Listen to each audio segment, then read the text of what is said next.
When companies send their employees home with a laptop and a Slack account, the assumption from leadership is that the corporate network remains intact.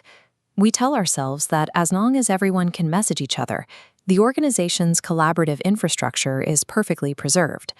But the data tells a different story. Beneath endless instant messages, the underlying structure of the organization actually shatters into isolated, disconnected clusters. To see exactly how this happens, we have to look at the massive, involuntary experiment that began in April 2020, when the COVID-19 pandemic forced millions out of the office. Researchers at MIT seized this moment to study the communication practices of over 61,000 Microsoft employees. Before the mandate, just 18% of the company's workforce operated remotely. Practically overnight, that number hit 100%. The study captured an exhaustive dataset spanning the first 6 months of 2020. It tracked the metadata of emails, millions of calendar appointments, endless instant messages, and video calls across the workforce.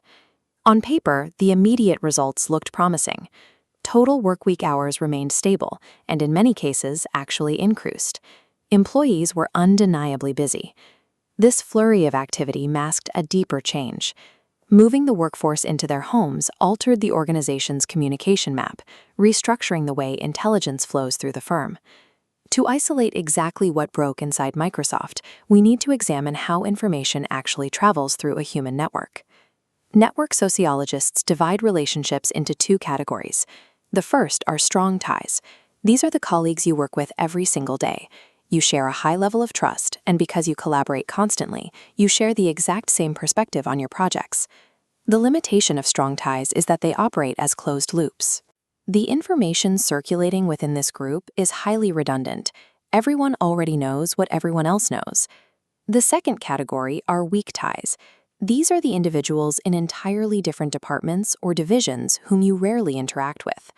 Because their daily work is completely separate from yours, their baseline knowledge is entirely different. Between any 2 distinct business units lies a structural hole. This is a vast gap where no natural, day-to-day communication occurs. A weak tie is the only mechanism that can bridge a structural hole. When someone from marketing casually chats with someone in engineering, they transfer distinct experiences and perspectives. That transfer is the primary source of novel, creative problem-solving within a large firm. The actual volume of interaction between weak ties is low, but the value of the knowledge they transfer is exceptionally high. A company's ability to elevate is strictly limited by how many of these delicate bridges it can maintain across its separate divisions. In 2020, testing the strength of these bridges was difficult. The data scientists at MIT had to separate the mechanical effects of working from home from the extreme psychological stress of a global pandemic. To isolate the exact cause, the researchers deployed a difference in differences, or DID, model. This model compares 2 groups over time. The first is a treated group, the employees who were forced to go remote in April. The second is the untreated baseline group, the 18% of Microsoft employees who already worked remotely before the pandemic began. This chart shows bridging ties. From December to March, notice the parallel trends. The orange line, existing remote workers, and the blue line, office workers, move in tandem. But right here, where the mandate takes effect, the lines diverge sharply. The employees forced into remote work experienced an immediate and severe drop in the number of ties bridging structural holes. Beyond losing existing connections, the data revealed a state of network ossification. The corporate structure became static, adding and deleting far fewer connections from month to month. Cut off from the rest of the company, employees retreated inward.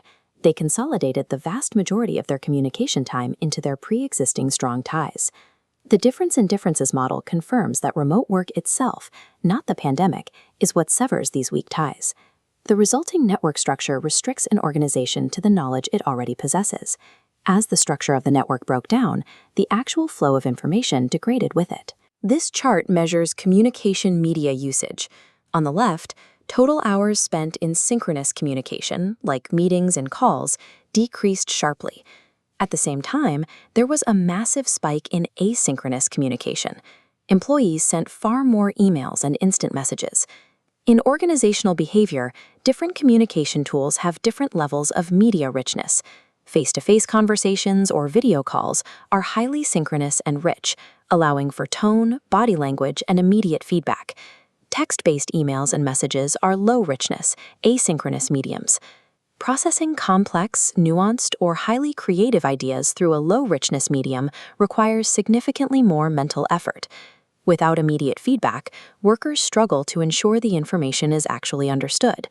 And this explains the final variable on the chart: longer work weeks. We are left with a measurable paradox. Employees are working longer hours just to process and transmit less complex information through a restricted communication bottleneck. When you combine these two discoveries, the true cost of unmanaged remote work becomes visible. Dense teams operate in silos, firing off rapid, asynchronous messages to each other, while the space between departments remains completely dark and disconnected. In the short term, this feels highly efficient. If your goal is to execute routine, well-understood tasks with people you already know, remote work accelerates that process. But a company cannot survive on routine execution alone. Without the deliberate cultivation of weak ties, the firm loses the cross-pollination necessary to adapt and invent its next product. Right now, countless organizations are drafting permanent hybrid work policies based purely on observational data, looking at short-term task completion rather than long-term network health. A naive hybrid policy, like allowing employees to pick any 2 days a week to come into the office, does not solve the problem. If the marketing team and the engineering team are never in the building on the same day, the structural holes remain. The mandate for leadership is to intentionally engineer collisions. A hybrid work model must be explicitly designed to force disparate groups into the same physical space to manufacture weak ties. That means implementing deliberate schedules where entire cross-functional divisions are required to be on-site simultaneously, maximizing the statistical probability of a novel interaction. The ultimate challenge of the flexible era is preventing this structural ossification. High